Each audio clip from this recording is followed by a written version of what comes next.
You go talk to Commander Beiron. I've had enough excitement for one day.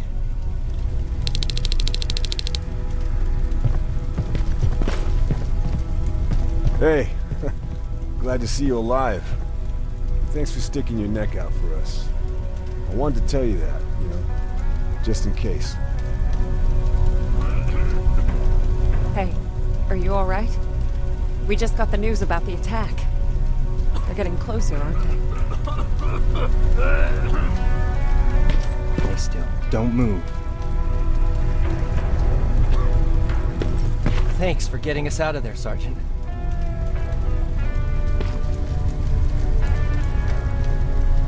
What's up? I know you're busy, but I found something. Something I think you'll like. A tape from back in the day. I want to play it for you, but my boombox is busted, so if you're out there and find one that works, bring it to me, okay? Can't you ask Jennifer or one of the other scavengers for help? I already did, but they couldn't find anything. Just think about it, okay?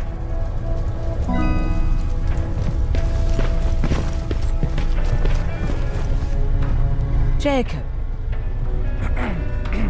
What's in your mind? ever since you asked me about Peter, I can't stop thinking about him. Like a teenage girl. That's your fault, young man. Are you thinking about anything in particular? About the day we first met. It was long before Judgment Day. I was getting coffee on my way to school. I noticed him because he was buying tea in a coffee shop. I don't know why, but that made me smile. Maybe it's stupid. Maybe I should stop thinking about him. He's probably dead by now. God knows he can't take care of himself.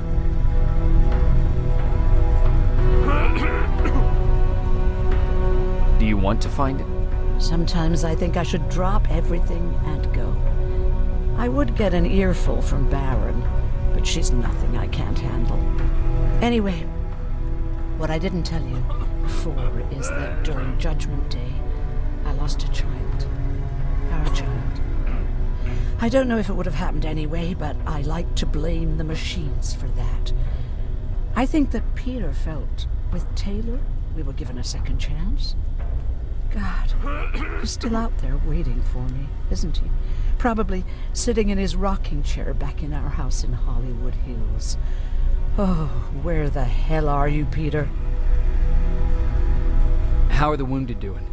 The few that came back, they're doing fine. We patched them up, and at this point we're just sitting and waiting.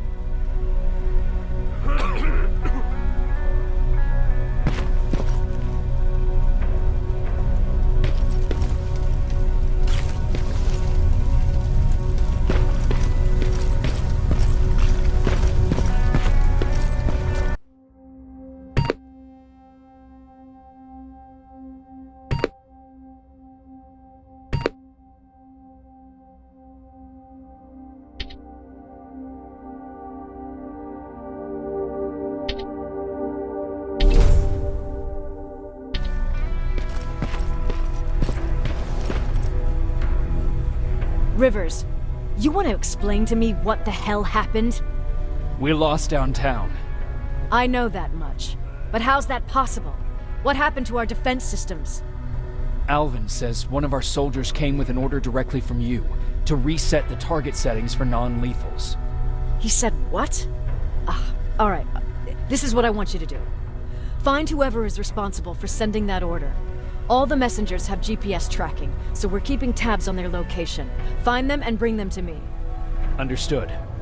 And Rivers, despite what I might say about our resident egghead, I truly have a hard time believing that my men are incompetent. So expect the unexpected. And you know what I mean by that. Do you think the infiltrator's back? We won't be sure until you find those messengers and confirm my suspicion. Now that you mention it... What? One of our soldiers said that it looked as if one of our guys led Skynet's attack. That only supports my case. As soon as you know what's going on, radio me. Who's Perry? You mentioned him before. The best soldier I ever fought beside. He was the one who brought me into the Resistance.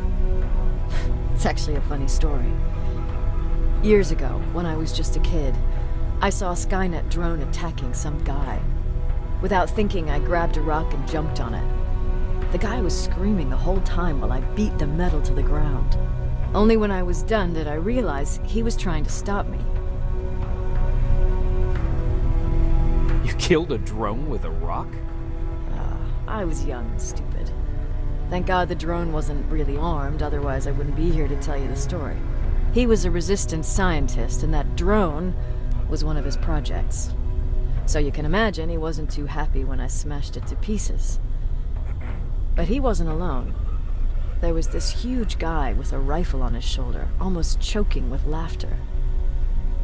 It sure made his day. That huge guy. Was that Perry? Yes, it was. Commander Perry was in charge of this division before me. That scientist later told me that was the first time he ever heard Perry laugh. Somehow, Perry and I connected. He taught me how to channel my anger and get it under control. He introduced me to Connor, and that's how I got to the 132nd. Whatever happened to Perry? Skynet got hold of our position. We had to leave our shelter. There were a lot of casualties, and he was one of them. He died a soldier. I'd never thought I'd be reminiscing about the day I met them. This may come as a surprise to you, but it was the first metal I ever destroyed.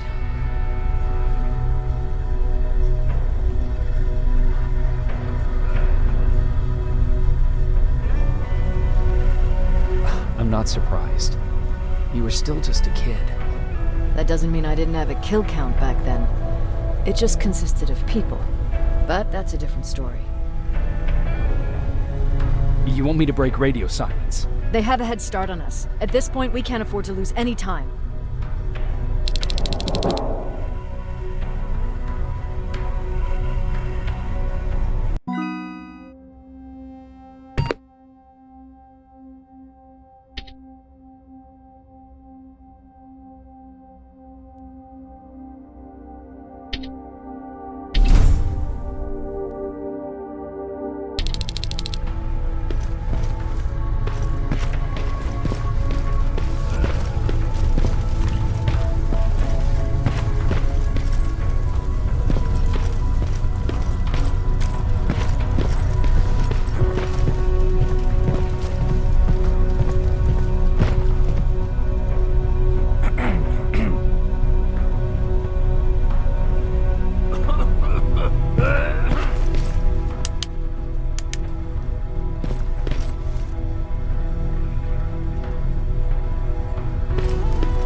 Need anything? Can I see your hardware?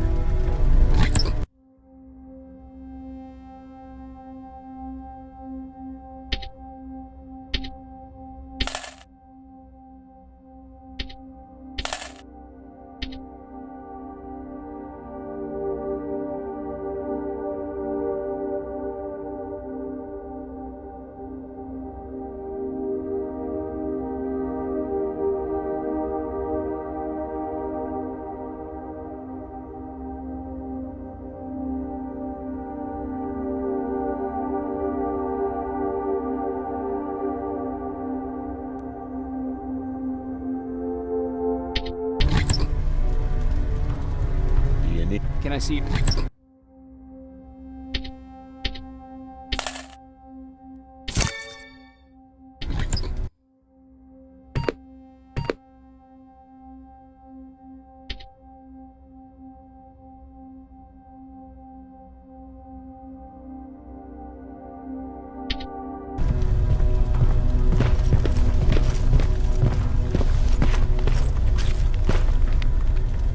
Wasn't expecting to find you here. You always seem to be out these days. Yeah, that's true. Lately I've been making extra runs to stock up on resources. The truth is, I was even thinking about leaving. But right now, I'm just waiting for my team to head back to downtown to look for other survivors. Let's hope there still are some. Is there something on your mind? Actually, I have a secret to tell you. You've a fan. Patrick really looks up to you. It's good for him to have a role model. And I don't think he could have chosen better. Thank you. It means a lot. Are you kidding? It's the least I can do for helping us all this time. If you hadn't found us back in Pasadena, I don't know what would have happened. Well, actually I do. It's exactly what the others said would happen. People were talking about the Annihilation Line months before it came. My father, of course, tried to turn it all into a joke. But what did you think about it? I didn't know what to think. Travelers would bring all sorts of gossip with them. But this kept coming back. When Patrick asked me if I was scared, I lied and said that I wasn't. You could feel the mood change at the house. The community my father tried to build started falling apart. Fewer and fewer people were coming by, and if they did, they weren't always friendly. We started to notice things going missing. Little things at first. People got nervous, and with time, it even got to my father. Did it ever get to you? Of course it did. For the first time in my life, there were only the three of us at the house. After a while, my father changed the sign from welcome to beware. He put a lock on it and started carrying a shotgun. I didn't even know he owned a gun. He always said he didn't believe in them. He wanted us to leave our house and run, but he didn't want to listen. Said it was the only place he could keep us safe. Thanks for letting me spill my guts like that.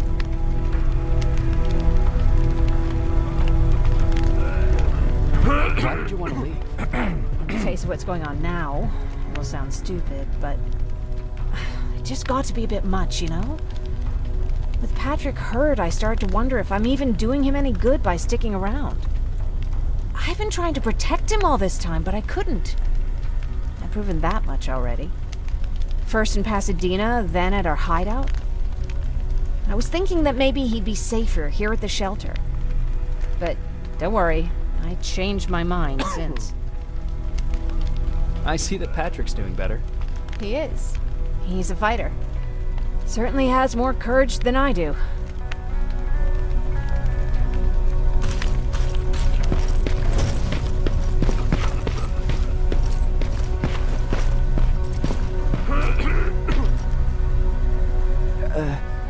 Did you talk to her? Is she mad at me? If I follow her orders, then I'm a bad guy. If I don't follow her orders, then I'm a lousy, incompetent egghead without a spine. There's no winning with her.